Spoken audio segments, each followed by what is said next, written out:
Hello and welcome to Granada Reports, live with the latest across the northwest. Hello, thanks for joining us on the programme this evening. Thousands of miles away, Ukrainian people in the northwest and their fears for family and friends back home with their country under threat of invasion. There's a fear, there's a great fear of what's going to happen to them. I live with it every day. I live with the fact that I've cheated. I live with the fact that I've got to look at my son in the eyes and tell him that your dad was a cheat.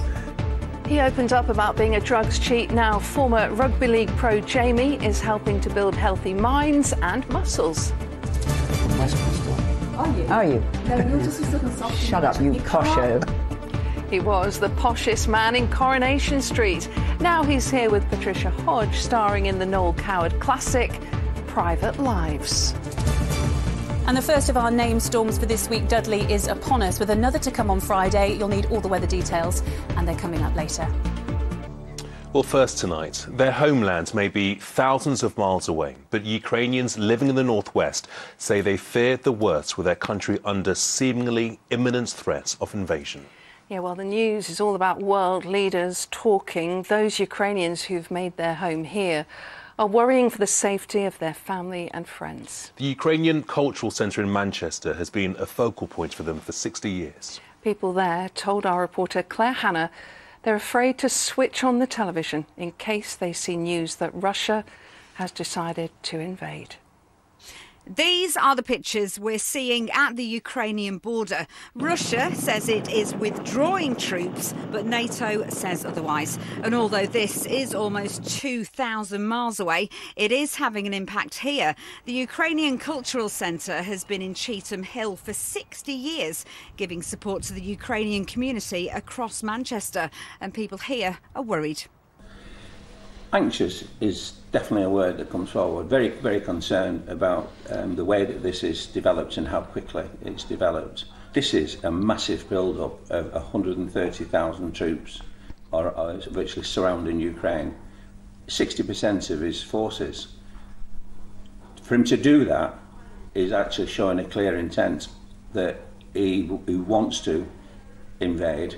You do have family over there. You've got your uncle, extended family. How are they feeling? There's a fear, there's a great fear of what's going to happen to them. They will say that if it actually does invade, the country will defend itself. I mean, the army is built up, but the reservists, and this means even the ordinary people, will take up arms. There's this like brave face that we're putting onto there, but if they do invade and bring back all the bad things that my family's gone through, God help us in Ukraine. You do feel this is a very real threat?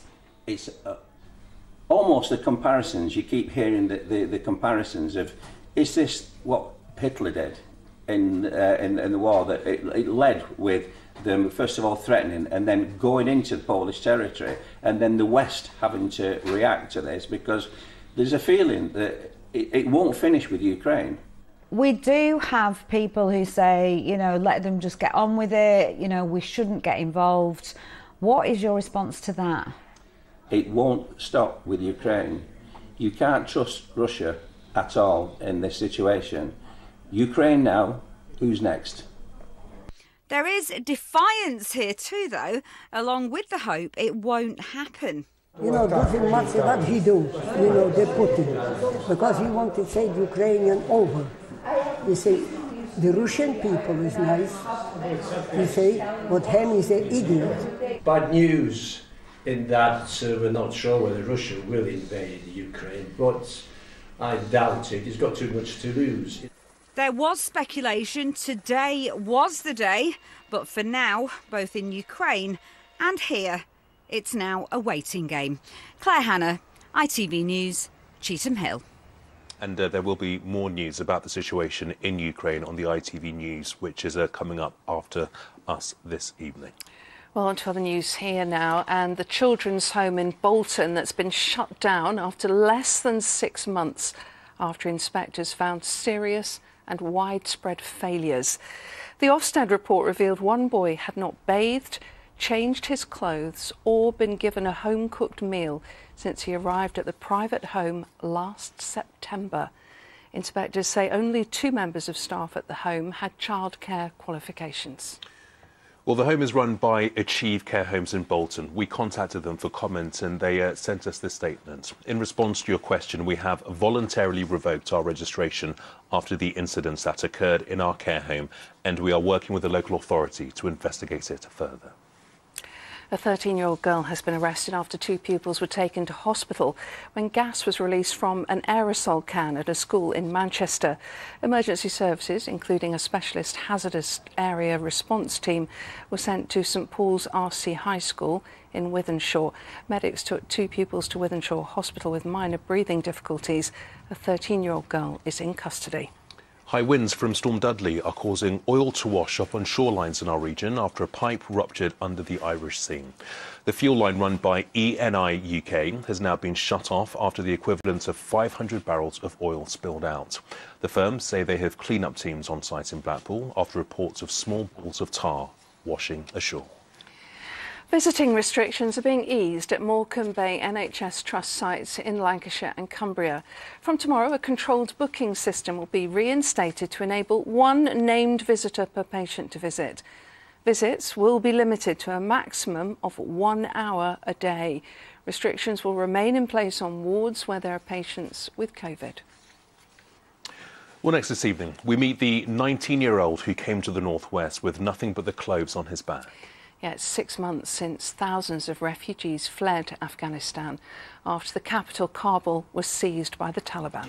Elias Khalid was brought to safety with his family and has begun a new life in Liverpool. He told his story to our reporter, Sarah Rogers. That's it, and right foot up. Yay! In Liverpool, Elias Khalid is cheered on as he scales new heights. He's here as part of a refugee scheme to help build a sense of community, vital when you've lost everything. 6 months ago, he was waking up to gunshots. We just left everything, the house, everything, because we were just care about our life. The day the Taliban came to Kabul, he and his family went into hiding with just the clothes on their backs. He feared his father, a high-ranking official in support of British troops, would be killed if captured. Shortly after they left, their home was ransacked. They searched our entire house and raided the house, and they was inquiring about my dad, and they were unable to catch him. These shocking scenes emerged of thousands of desperate people trying to flee following the fall of democracy. Many would not get out. Elias and his family were evacuated on this packed plane heading for the northwest. When you see how the regime's taken hold now, how does that make you feel when you think about the changes in your country? So I feel sad, really sad to see the news, and so many people died over there. Elias has been supported into a new life by the Red Cross and Action Asylum. They run Refugee Rocks, which aims to give some kind of normality to those working through trauma and the asylum system. If you're a professional, you've got a busy life, you're used to getting up in the morning and going to work, and all of a sudden you've had to flee your country because of persecution, and all of a sudden you're just sat there waiting for a decision, no permission to work. It's just so frustrating for people. Some of us have it tougher than others, like these refugees. So to be able to provide these laughs, these smiles, these good moments for them, that's what it's all about. And that's something Elias is keen to pass on. And to be a lawyer, so with that I can help the people and our community in Liverpool. Liverpool is a really great city, and it's a wonderful place to live with a fantastic people. And he's already begun climbing that ladder with an application to university. Sarah Rogers, ITV News in Liverpool. Yeah, good to see them settling in. Well, lots to come on the programme tonight. Coming up, an intercity adventure for Liverpool. They're up against the blue half of Milan in the next stage of their Champions League campaign. And Storm Dudley already making its presence felt across the country this afternoon and into this evening. Following hot on the heels of Dudley will be Eunice, which will bring further problems to our region on Friday. All the details are coming up. Yeah, lots for Joe to tell us tonight, I think. Now then, it's not often that we see an athlete openly admit to taking performance-enhancing drugs. But Jamie Acton, who once played rugby league for Lee and Oldham, is doing just that. He hopes it'll deter others from following in his footsteps. Yeah, this is him talking with painful honesty to ITV's Steve Scott. I live with it every day. I live with the fact that I've cheated. I live with the fact that I've got to look at my son in the eyes and tell him that your dad was a cheat. I wasn't strong enough to deal with the pressure of being an athlete. Well, Jamie's career was ended 2 years ago, not by drugs, but a serious neck injury. With his career over, his mental health suffered. He has found a way, though, to confront his demons through exercise. So now he's encouraging others to do the same. Our correspondent Andy Bonner reports. How are we doing? How is everyone? Good. Inspired by his own journey, Jamie Acton is using experience to help others. The retired rugby player has battled with mental health and drug taking. The serious neck injury which ended his career was almost the final straw. That led me into a deep depression, to the point where I didn't want to be here anymore. And the only shining light in my life, other than sort of my family and support network, was exercise. It was the only time where I felt happy. What I started to realise was actually a lot of other people might be able to benefit from exercise in the same way that I do. Whatever negative emotion you feel, give it a number out of 10. 10. 10? Well, okay. Would you feel comfortable saying the emotion? No. No. Grab a little bit of space wherever you can. Jamie's now putting teenagers through their paces to prove that working out can be good for the mind as well as the muscles. For Caitlin, like many of those taking part at Wigan Youth Zone, it's come after a difficult time. I've been quite a quiet person. Lockdown didn't help at all, isolating. It was quite lonely, and now this has definitely improved myself. I'm now very confident. I talk all the time. I'll do whatever's thrown at me, so yeah. It's a huge confidence booster. I really enjoyed it. It was tiring, but I think the people there were they encouraged me to carry on, and it was just very supportive. The past 18 months have been really, really hard on our young people. We've seen an increase in loneliness, social skills declining. Something like this is really benefiting that in a way that's also improving other aspects of their health as well. Last month, Jamie Acton was banned from sport for 2 years after a reanalysis of a sample from 2014 showed he had a banned substance in his urine. He accepts the charges against him and says his battles with drug taking have led him to where he is today. 15 seconds to go, guys. He says he wants to try and ensure others don't follow the same path. Exercise, he says, is key to fostering healthy habits.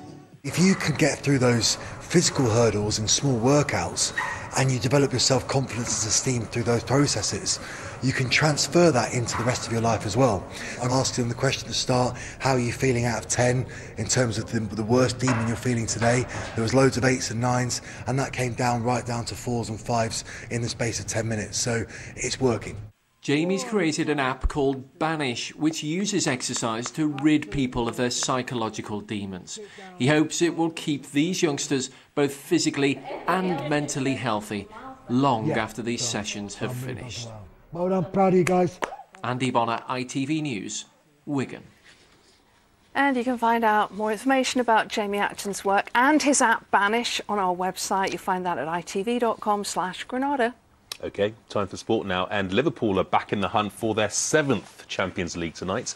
Here's David. Yeah, it's one of 4 trophies that they could still win this season, and while the thoughts of doing the quadruple are a long way off, Trent Alexander-Arnold does believe they have the talent in their squad to win multiple titles this year. Well, tonight they're in Italy to face Inter Milan in the first leg of their last 16 Champions League tie. After a trophyless campaign last year, the England defender believes the club should be winning at least one piece of silverware every year. We don't feel disappointed that we haven't won enough trophies because, we feel like the trophies we have won are the biggest and the best that you can get your hands on, and obviously not making any digs, but you look at Man City's amazing team, they haven't been able to lift the Champions League, so they've won a couple of Prems, but they haven't been able to win the Champions League. We've won both over the last few years, so it just shows that we're able to do it in both competitions. With the squad we've got, the team, the players, the manager, We should be winning trophies. We expect that of ourselves, and if we don't, then it's a massive disappointment. And in boxing, Amir Khan and Kell Brook have today both held public workouts ahead of their big grudge match in Manchester this weekend. Well, Brook was first to show off his skills to the crowd that had gathered at the Trafford Centre. Next up, it was the Bolton boxer who was given a warm welcome by the local fans. Saturday's fight will be the first time Khan has fought in Manchester in more than a decade. And we'll be hearing from both fighters on tomorrow night's programme. They don't like each other, so it could be quite lively. Good to see him back, though. David, thank you. Now then, he was probably, well, I think he was the poshest man to ever walk the famous cobbles of Coronation Street. And you might remember how he caught the eye of Audrey Roberts a few years ago. Well, the good news is that tonight the wonderfully suave Nigel Havers is back in Salford, but this time it's to appear on stage at the Lowry. Yeah, this time the woman beside him is Patricia Hodge, who also appeared with him in Downton Abbey. Now they're in Private Lives, a 1930s comedy by Noel Coward. It's about a divorced couple who go on honeymoon with their new partners to discover they are staying in rooms next door to each other at the same hotel. What a nightmare. They've been talking to Victoria Grimes. Nigel, Patricia, you're back here in Manchester. Obviously no strangers, Nigel. You are our favourite con man, Lewis. I've been rather a naughty boy. I lived here for quite a while, on and off. It's raining, as always, and windy, as always. Yeah, nothing changes here, does it, really? No. Actually, my father was from Southport, just not far away, so I had a lot of relatives while I was growing up that were in this. That's where I'm from. I'm from Southport. Are you? I'm from Westminster. Are you? Are you? No, you're just a southern softy. Shut up, you posho. You can't get involved in this northern chat. I've been cherishing Nigel, you've started your own theatre company, the Nigel Havers Theatre Company. Why did you want to do that? It was so I could just choose the plays I want and the people I want. And it's worked out kind of well. Private Lives, this is one of Noel Coward's best known plays. I just can't believe that you two haven't been in it before. And then I said, well, you can't do it, you're too old now. Well, as it turns out, it doesn't make any difference at all. In fact, it gives it more substance. Really. And more life experience. But we would say that, wouldn't we? Of course, of course. So for those who don't know the play, just give us a quick synopsis. What's it all about? We are a divorced couple, and we've just remarried, and we're on to other people. To other people, and we're on our honeymoon night, and we just happen to be next door rooms in a hotel in France. And see each other on the balconies. On the balcony. More or less say, what the hell are you doing here? Yeah. And then it goes on from there. And it is really, really funny, isn't it? What's amazing is this play is 90 years old, and I think people are astonished by how contemporary it is. He was ahead of his time by decades. And we do love doing it. I love doing it with this gal. Yeah, and I love doing it with him. She's just brilliant. he's the man. And how do you find the audiences in the Northwest? Well, I think this is the first northern date we've done. It is, actually. I think to begin with, they are amazed that we run off together. Yeah, they are. I think they're amazed we're up there at all. Because, you know, it's kind of not a very woke thing to do, is it? If you think about it. No. Have you worked together before, though? We have. On television, actually up here, Granada. Yes. Yeah, I mean, among other things. Yes. But we did a very beautiful television film many years ago called The Death of the Heart. I woke up one night and found myself saying it. How pompous you were in the night. And those were the days when Granada made these incredible programs. They were so brilliant. About drama, they were just the best. Now, Nigel, I hope you won't mind me mentioning that you've had a little bit of a big birthday recently. You turned 70 in November, yet you still draw the crowds of ladies who come to see you. What do you call them? The Havettes. Havettes? What's a Havette? No, I don't know. I just made that up. But you know, there's this sort of little gang that, for whom he'll be an eternal pin-up. And quite right. Yes, please. Yeah, definitely the poshest duo in town. We need to get a petition going for Nigel to get his tash back. I love that line. Shut up, posho. Here's Joe with the weather. That sunshine really made your eyeshadow pop, you know. And you put the wipe in the bin, not the toilet. United Utilities sponsors ITV Granada weather. Go ahead, Queen. Thank you. A very good evening to you. The effects of Storm Dudley already being felt across the region this afternoon. Winds picking up, very gusty as we head into this evening, and a spell of heavy rain to come for a time tonight. It will clear through. Tomorrow will be a blustery, showery day, feeling colder, but the storm will move through. Unfortunately, waiting in the wings, another storm system for Friday. So a very active few days weather-wise. Today, Dudley moving across the north of the country, bringing with it for our part of the world some gale-force gusts that exposed western coast through this evening and tonight. Heavy rainfall. That will tend to ease off as we head through into tomorrow. A blustery day, though, and feeling colder. But then Storm Eunice moves in on Friday, and it's expected to bring not only strong winds and rain, but also with the colder air, the likelihood of some snow, particularly on higher ground, but possibly at lower levels. And we're positioned here in the northwest of England for the Isle of Man, of really seeing some of the worst of that. So probably Storm Eunice will affect us a little more than Dudley will today and tonight. But we still have some warnings in place for tonight. Wind gusts are very strong out there. We're free from frost tonight, a few showers packing in. The air is turning colder, mind you, so perhaps some sleet on the tops before tomorrow morning, and a cold, blustery start to the day tomorrow. First of all, the sun times, it will be rising at 7:27, setting at 5:24.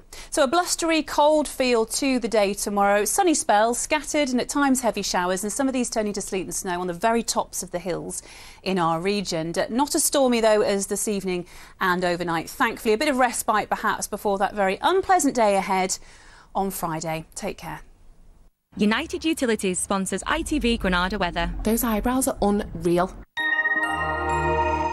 Thanks, Jo. If you're about to make the tea, a bit of inspiration for you. Congratulations tonight to Chef Simon Rogan and all the team at his restaurant Lonclume at Cartmel in Cumbria.